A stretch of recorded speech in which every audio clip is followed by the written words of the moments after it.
హర్ష సాయి అని ఒక యూట్యూబర్ ఉన్నాడు అనమాట. అతను మన తెలుగువాడే.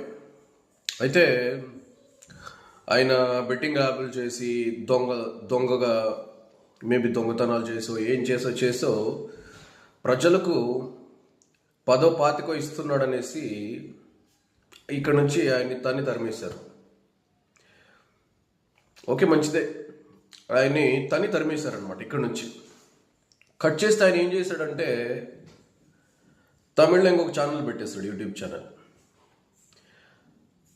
అక్కడ జనం బ్రహ్మరథం పట్టడం స్టార్ట్ చేశారు. ఇతను దొంగన లేదంటే బెట్టింగ్ యాప్లు చేసి ఇంకొకటి చేసి మాకు డబ్బులు ఇస్తున్నాడా అని వాళ్ళు ఆలోచించలేదు. మా కష్టాల్లో ఉన్నప్పుడు ఏదో ఒక్క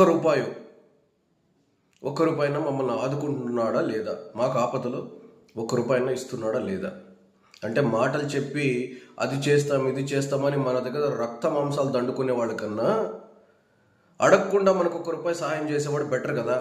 వాడు దొంగనో ఇంకొకటో అనేసి అక్కడ బ్రహ్మరథం పెట్టడం స్టార్ట్ చేశారు. అక్కడి నుంచి బాలీవుడ్ వెళ్ళిపోయాడు, అంటే హిందీ బాంబే సైడ్ వెళ్ళిపోయాడు.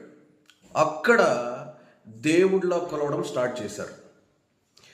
తెలుగులోనే ఉండుంటే ఆయనకి మహా అంటే తెలుగులో 7 to 8 మిలియన్ సబ్స్క్రైబర్స్ ఉండేవాళ్ళు.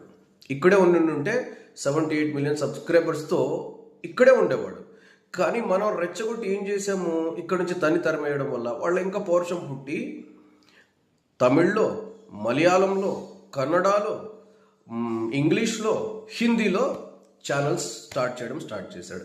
ఇక్కడ ఉన్నప్పుడు 7 to 8 మిలియన్సే ఉండేవాళ్ళు. ఓన్లీ హిందీలో మాత్రమే 16 to 20 మిలియన్ సబ్స్క్రైబర్స్ ఉన్నారు. అంటే ఇక్కడ ఉన్నప్పుడు 7 to 8 మిలియన్సే ఉండేవాళ్ళు. ఇప్పుడు ఆయనకి 7 to 8 మిలియన్స్, 10 మిలియన్స్ తెలుగులో, 7 to 8 మిలియన్స్ తమిళ్లో, కన్నడలో 7 to 8 మిలియన్స్, 16 to 17 మిలియన్స్ ఇక్కడ మన హిందీలో ఉన్నారనమాట. ఇలా పోలిస్తే 40 to 50 million subscribers all over India ఉన్నారనమాట. అందుకే చెడపకురా చెడేవు అనే సామెత ఒకటి ఉండేది. సో ఇది పక్కన పెడితే ఇప్పుడు ఒక సామెత ఉందన్నమాట.